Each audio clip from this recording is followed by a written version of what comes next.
প্রিয় দর্শক, আমন্ত্রণ জানাচ্ছি যমুনা টেলিভিশনের নিয়মিত আয়োজন চলতে চলতে অনুষ্ঠানে। আমাদের আজকের অতিথি মুক্তিযুদ্ধ বিষয়ক মন্ত্রণালয়ের মাননীয় মন্ত্রী আকম মোজাম্মেল হক। কেমন আছেন আপনি? জি, ভালো আছি আলহামদুলিল্লাহ। হ্যাঁ, ভালো আছেন? জি।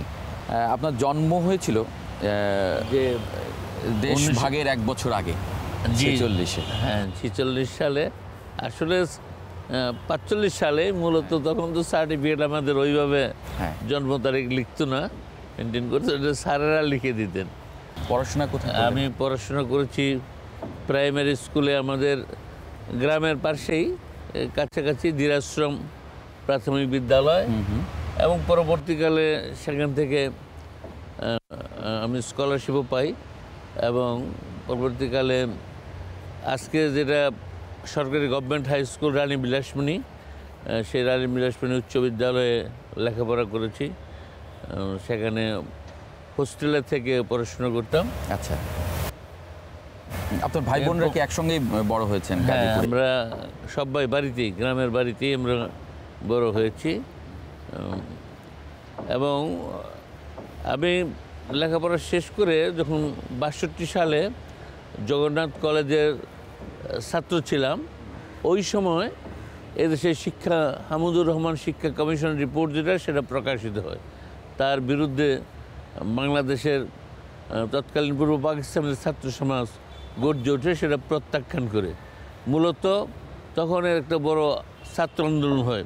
তখনই আবার হাতে করি আর কি। হ্যাঁ হ্যাঁ। তো ওই সময় কি বঙ্গবন্ধু সংস্পর্শে আসতে পেরেছিলেন? না, আমরা যখন জেলখানা থেকে উনি বের হয়ে আসেন 64 সালে, তখনই বঙ্গবন্ধুর সাথে প্রথম সাক্ষাৎ। এবং আমার ওই যে একটু সুবাদ, যে বঙ্গবন্ধুর অত্যন্ত ঘনিষ্ঠ সহচর ছিলেন আমার আপন মামাতো ভাই শামসুল হক সাহেব, তার ভাই শুনে একটু বেশি আদর করলেন, বললেন যে তোদেরই তো ভবিষ্যতে দায়িত্ব নিতে হবে। আমি সার্বক্ষণিক দলের এই ছাত্রলীগের একজন কর্মী হয়ে যাই। ছাত্রলীগ করার কালে 64 সালে যে একটা দাঙ্গা হয়েছিল, সেই দাঙ্গাতে মানে মুসলমান হিন্দুদের যে দাঙ্গা বা রায়ট যাকে বলে, মানে 65-র যে ভারত পাকিস্তান যুদ্ধের আগে 64 সালে, তখনও আমরা ছাত্রলীগের কর্মী হিসেবে, ভলান্টিয়ার হিসেবে, যাতে এই দাঙ্গা বিভিন্ন ইয়েতে ছড়িয়ে না পড়ে, সম্প্রীতি ধরে রাখার জন্য দাঙ্গা বিরোধী আমরা খুব সক্রিয়ভাবে ভূমিকা পালন করেছি। পরবর্তীকালে 65 সালে পাক ভারত যে যুদ্ধ হয়, সেই যুদ্ধের পর আপনারা জানেন যে বাংলাদেশ মূলত একেবারেই ছিল আর কি, মানে আপনারা কি বলতে পারেন, এটা নিরাপত্তা, অর্থাৎ দয়া করে ভারত আক্রমণ করে নেই। আক্রমণ করলে একদিন ঠেক দেবার মতো কোনো সৈন্য সামন্ত তৎকালীন পূর্ব পাকিস্তান, ওই সময়টা পশ্চিম পাকিস্তানে যতখানি প্রোটেকশন দেয়া ছিল ততখানি আমাদের কিছুই ছিল না পূর্ব পাকিস্তানে সেরকম ভাবে তারা চিন্তা করে। সেটা তখন আমরা উপলব্ধি করি যে আমাদের নিরাপত্তা, দেশের সীমান্ত রক্ষা, এগুলোর জন্য কোনো ছিল না। এবং তারপর 65 সালে যে নির্বাচন হয় একটা, ধরেন তখন একটা কম্বাইন্ড অপোজিশন পার্টি নির্বাচনে অংশগ্রহণ করে, আইয়ুব খান প্রার্থী হন, এবং আমরা সম্মিলিত বিরোধী দলের পক্ষ থেকে মিস ফাতেমা জিন্নাকে প্রার্থী করা হয়েছিল, এবং 1965 সালে। এবং তখন ভোটার ছিল কেবলমাত্র বিডি মেম্বারশিপরা, অর্থাৎ ইউনিয়ন পরিষদের মেম্বারশিপরা শুধু ভোটার ছিল। পূর্ব পাকিস্তানে 40,000 এবং পশ্চিম পাকিস্তানে 40,000, 80,000 ভোটার ছিল। ভোটারে যদিও জনমত, মেম্বাররা যখন নির্বাচিত হয় তখন সবাই অঙ্গীকারনামা দিয়ে হয় যে তারা ফাতেমা জিন্নাকে ভোট দেব, কিন্তু ভোটের পরে দেখা গেল ফলাফল কীভাবে কী হয়ে গেল, আইয়ুব খান বিপুল ভোটে জয়লাভ করল। তখনও আন্দোলন তখনও বড় দানা বাঁধে যে জনগণের যে ভোটাধিকার নেই, যে সাধারণ মানুষ এই রাষ্ট্র পরিচালনার ক্ষেত্রে তাদের কোনো সম্পৃক্ততা নাই, তারা তাদের প্রতিনিধি নির্বাচন করার ক্ষমতা নাই। এইটার জন্য সেই সময় বাঙালির মধ্যে আসলে গণতন্ত্রের আমরা সাধারণ মানুষের মধ্যে একটা ছোট্ট বিরতি নিয়ে এই বিষয়ে আরেকটু বিস্তারিত আপনার কাছে জানবো পরে। ধন্যবাদ। একটা ছোট্ট বিরতি নিচ্ছি, চলতে চলতে ফিরে আসছে একটু পরেই, সঙ্গেই থাকুন।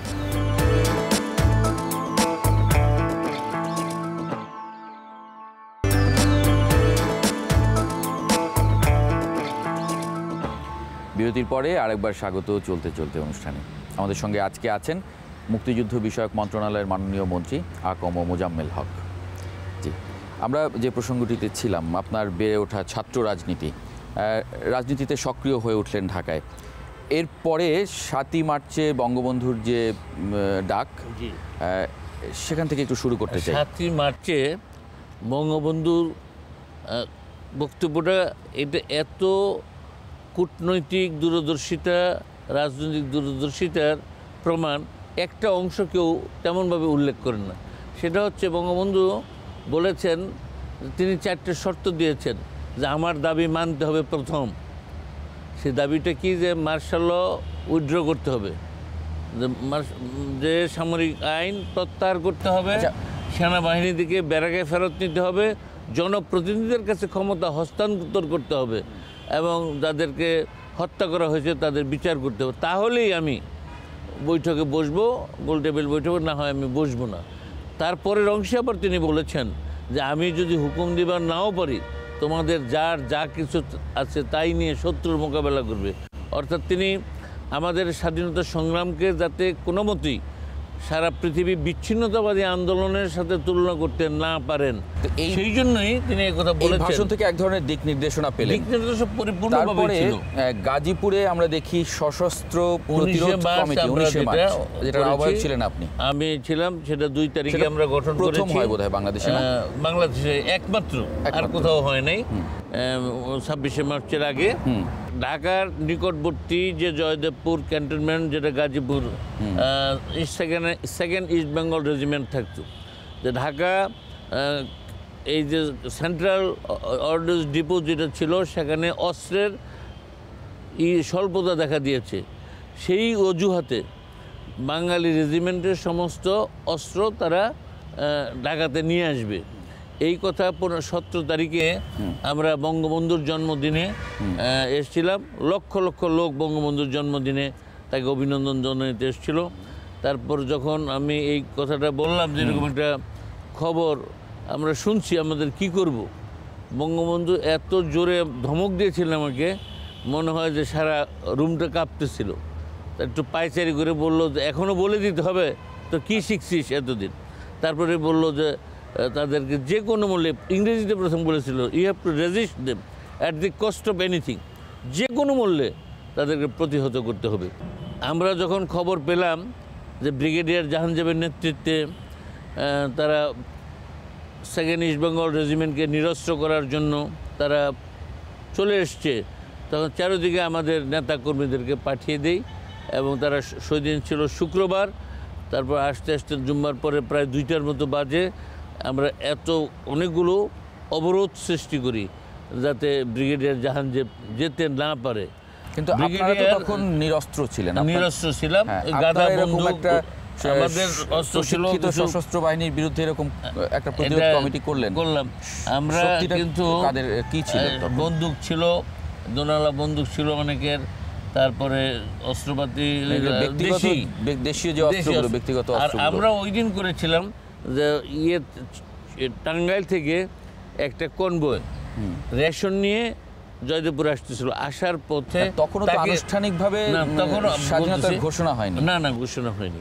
তখন আমরা সেই বেঙ্গল সেকেন্ড ইস্ট বেঙ্গল রেজিমেন্টের গাড়িকে থামিয়ে তাদের কাছ থেকে 5টা অটোমেটিক চাইনিজ রাইফেল আমরা নিয়ে নিই এবং ওই চাইনিজ রাইফেল দিয়েই আমরা জয়দেবপুরের আজকে যেটা কেন্দ্রীয় মসজিদ, সেই মসজিদের উপর থেকে ব্রিগেডিয়ার জাহাঙ্গীরের বাহিনীর প্রতি পাল্টা গুলি ছোড়া শুরু করি।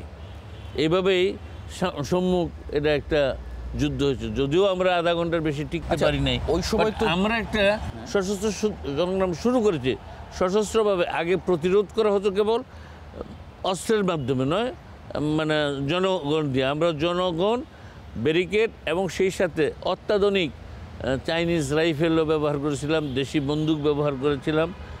আপনারা তো শুধু আক্রমণটা প্রতিহত করি। আপনারা আগ বাড়িয়ে কোন আক্রমণ করেননি? না, আমরা তাদেরকে প্রতিরোধ করেছি যাতে তারা সেকেন্ড ইস্ট বেঙ্গল রেজিমেন্টের অস্ত্র নিয়ে আসতে, ঢাকায় নিয়ে আসতে না পারে, অর্থাৎ বাঙালি সৈন্যদের যাতে নিরস্ত্র করতে না পারে, আমরা সেই ব্যবস্থাটা নিশ্চিত করেছিলাম। সেই সময় সেই দিনের স্লোগান উঠেছিল সারা বাংলাদেশের পরদিন থেকে যে জয়দেবপুরের পথ ধরো, বাংলাদেশ স্বাধীন করো, জয়দেবপুরের পথ ধরো, সশস্ত্র সংগ্রাম শুরু করো। এর মধ্যে আরেকটা খুব স্মরণীয় ঘটনা, সেটা হলো মার্চ মাসের খুব সম্ভবত 12 অথবা 11 তারিখে আমরা অর্ডিন্যান্স ফ্যাক্টরি, যেটা সমরাস্ত্র কারখানা, সেটা আমরা চারিদিক দিয়ে লোকজন নিয়ে সেটা ঘেরাও করলাম, আক্রমণ করলাম। এরপরে তো একটা দীর্ঘ যুদ্ধ হলো 9 মাসে, 9 মাস। এবং শেষের দিকে গিয়ে আমরা দেখি যে যখন মিত্রবাহিনী মুক্তিযুদ্ধের যোগ দেয় মুক্তিযোদ্ধাদের সঙ্গে, তারা ঢাকায় ঢোকার জন্যে টাঙ্গাইল হয়ে ফেরার পথে সেখানেও আবার আমরা প্রতিরোধ করি। তখন 15 ডিসেম্বর কি ধরনের সাহায্য করলেন তখন এই ভারতীয় তখন তো আমাদের কাছে চারিদিক থেকে মুক্তিযোদ্ধারা চলে আসছে সশস্ত্রভাবে, এবং মিত্র বাহিনী কাশিমপুর থেকে অবস্থান নিয়ে তারা ওই যে আপনার কামান যেগুলো গোলাবর্ষণ করেছিল, মাপটা এত অ্যাকুরেট ছিল যে পাকিস্তানি বাহিনী যাচ্ছিল তখন কয়েকশো পাকিস্তানি সেখানে মারা যায় যখন তারা প্রত্যাবর্তন করতেছিল আর কি, রিট্রিট করতেছিল। সেটা প্রায় 4 মাইল দূরের থেকে 3 মাইল দূরের থেকে মর্টার এগুলো এই আক্রমণটা করে খুব নিখুঁতভাবে।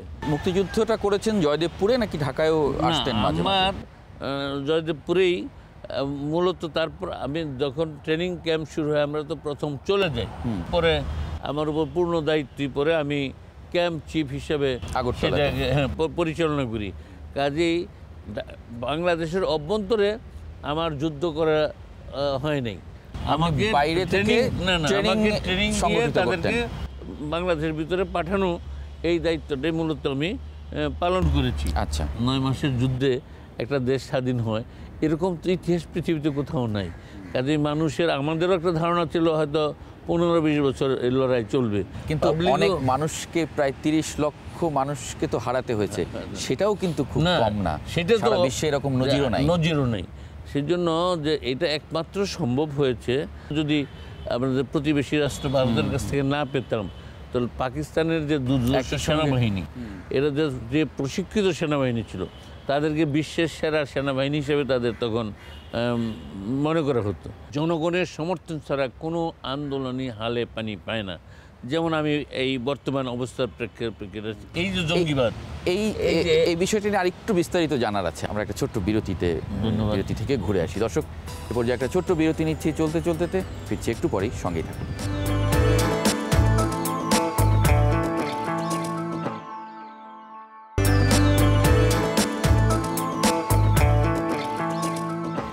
বিরতির পর আরেকবার স্বাগত চলতে অনুষ্ঠানে। আমাদের সঙ্গে আজকে আছেন মুক্তিযুদ্ধ বিষয়ক মন্ত্রণালয়ের মাননীয় মন্ত্রী আকম মোজাম্মেল হক। বিরতির আগে আপনি বর্তমান সময়ের রাজনীতি নিয়ে বলছিলেন, এই সময়ে জঙ্গিবাদের উত্থান, একই সঙ্গে ধর্মভিত্তিক রাজনীতি, আপনি যে এটার মূলত জায়গাটা হচ্ছে যুদ্ধ অপরাধীদের বিচার করার আমাদের একটা কমিটমেন্ট জাতির কাছে ছিল, নির্বাচনী ইশতেহারে ছিল। যেইমাত্র আমরা শুরু করেছি যে জঙ্গিবাদের বিচারের, এবং ওরা ভাবতেও পারে নাই যে প্রকৃত বিচারে ফাঁসি হবে, এবং অনেক রকম আন্তর্জাতিক চাপও ছিল, সুপারিশ ছিল, নানান রকম প্রপাগান্ডা ছিল। শেষ পর্যন্ত যখন তাদের যুদ্ধাপরাধীদের বিচার হয়ে গেল, মৃত্যুদণ্ড কার্যকর হয়েছে, তখন তাদের মাথা খারাপ হয়ে গেছে। পাকিস্তানের পার্লামেন্টে দেখেছেন আপনারা নিন্দা প্রস্তাব তাদের সপক্ষে গুনগান গেয়ে, এবং তারা বলেছে যে এত লোক মারা যায় নাই, বা গণহত্যা হয় নাই, নারী ধর্ষণ হয় নাই, লুটপাট হয় নাই, বাড়িঘর পোড়ানো হয় নাই। ঠিক এর পরের দিনই আমাদের বেগম খালেদা জিয়া এই 3 দিনের মধ্যেই বললেন যে মুক্তিযুদ্ধে এত লোক মারা যান নাই। উনি যখন প্রধানমন্ত্রী ছিলেন, 2 বার ছিলেন, উনি দাবি করেন 3 বার, তিনিও কিন্তু লিখিত যত বক্তব্য রেখেছে বা বিভিন্ন দিবসে যত বাণী দিয়েছে, বলেছে যে 30 লক্ষ লোক শহীদ হয়েছে। উনি নিজে যে কথা বলেছেন প্রধানমন্ত্রী হিসেবে বারবার, এখন ওনার কথাকে উনি আবার কন্ট্রাডিক্ট করতেছেন, কারণ তার প্রভু পাকিস্তানিরা অন্য কথা বলছে, পাকিস্তানিরা যে সুরে কথা বলছে উনিও সেই সুরে কথা বলছেন। এক ধরনের জনমত আছে, আমরা অনলাইনে বা ইন্টারনেটে দেখছি, বেশ তরুণ প্রজন্ম লেখালেখিও করছে, অনেকে বলছেনও 195 জন যে পাকিস্তানি যুদ্ধাপরাধে অভিযুক্ত ছিলেন, তাদের বিচার প্রক্রিয়া নিয়ে সরকারের কি অবস্থান এখন?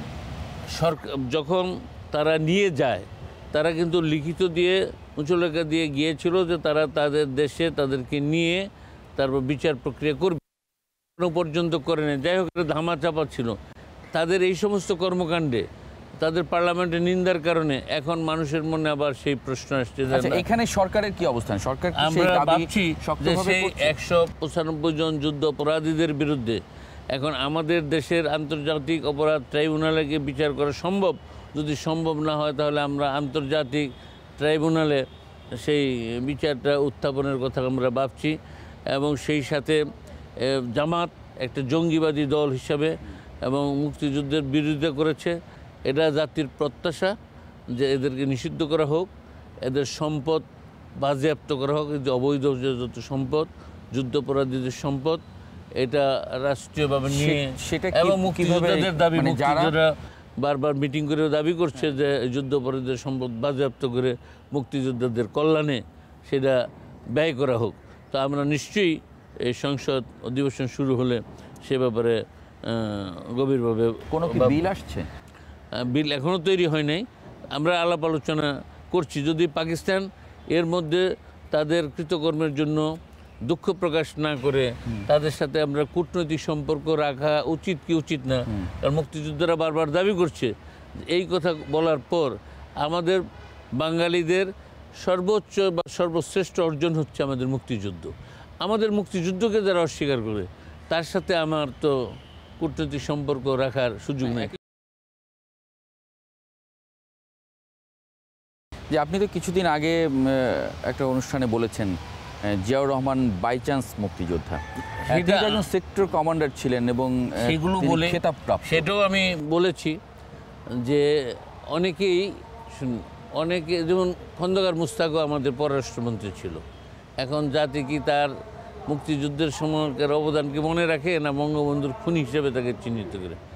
আপনি একটা খুনিও কিন্তু একদিন পর্যন্ত ভালো মানুষ থাকে, খুন করে রাখ পর্যন্ত। আজকে ভালো থাকার অর্থ এই নয় যে আমি 5 বছর পর আমি ভালো থাকব।